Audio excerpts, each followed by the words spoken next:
गौतम बुद्ध से जुड़ी इस कहानी के माध्यम से आप जान सकते हैं कि मन को शांत करने का क्या तरीका है। इसमें भगवान गौतम बुद्ध द्वारा मन को शांत करने के आयामों के बारे में बताया गया है। जानते हैं इस कहानी के बारे में जिससे आपका जीवन बदल जाएगा।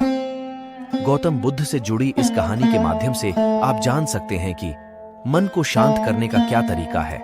एक बार एक लड़का गौतम बुद्ध के पास जाकर कहता है, मेरे जीवन में बहुत अशांति है, कृपा करके आप मेरा मार्गदर्शन कीजिए जिससे कि मैं इस अशांति से छुटकारा पा सकूं।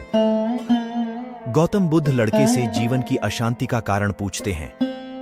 लड़का उत्तर देता है, अत्यधिक विचारों के कारण मेरे भीतर बहुत सारे विचार आते हैं जिससे मेरा मन अशांत रहता है।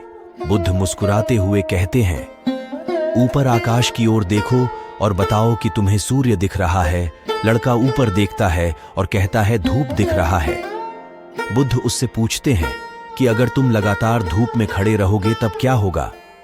वह कहता है, मुझे अत्यधिक गर्मी लगेगी और शरीर में बेचैनी होगी। बुद्ध लड़के से कहते हैं कि अगर धूप में खड़े रहने से तुम्हें गर्मी लगती है तो इसमें दोष किसका है, सूर्य के ताप का या तुम्हारा। लड़का कुछ सोचने के बाद कहता है, इसका जवाब आप भी बताइए। बुद्ध कहते हैं, सूर्य का काम है ताप देना और ताप का काम है गर्मी लगना। ऐसे में तो दोष तुम्हारा ही है कि तुम धूप में जाकर खड़े हुए जिससे कि तुम्हें गर्मी लगी। तुम्हें अगर शीतलता चाहिए तो तुम्हें छांव में रहना होगा।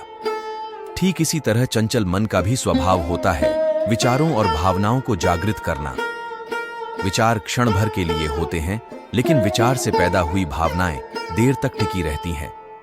लेकिन यह तुम्हें निर्णय लेना है कि तुम्हें विचार और भावनाओं के साथ चलना है या अलग दिशा बनानी। बुद्ध कहते हैं, मन को शांत करने के लिए तन के आयाम पर काम करना सबसे आसान तरीका है। शरीर के स्तर पर हमारी कर्मेंद्रियां और ज्ञानेंद्रियां हैं। कर्मेंद्रियां कर्म और ज्ञानेंद्रियां ज्ञान से जुड़ी होती हैं। इससे हम अपनी संवेदनशीलता को बढ़ा सकते हैं।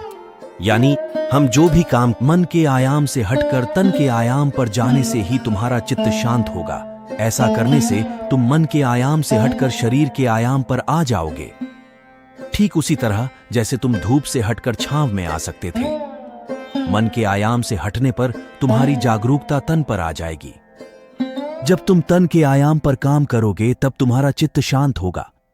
इसलिए हर काम को तन के आयाम पर करने से मन शांत हो जाता है। लड़का बुद्ध से कहता है, अपने भीतर के सुर को कैसे सुने। बुद्ध कहते हैं, किसी शांत स्थान पर रहकर जहां शांति हो, तब अपनी आंखें बंद करो और मन के भीतर चल रहे शोर से हटकर भीतर के सुर को सुनने की कोशिश करो। सुर निरंतर चलता रहता है।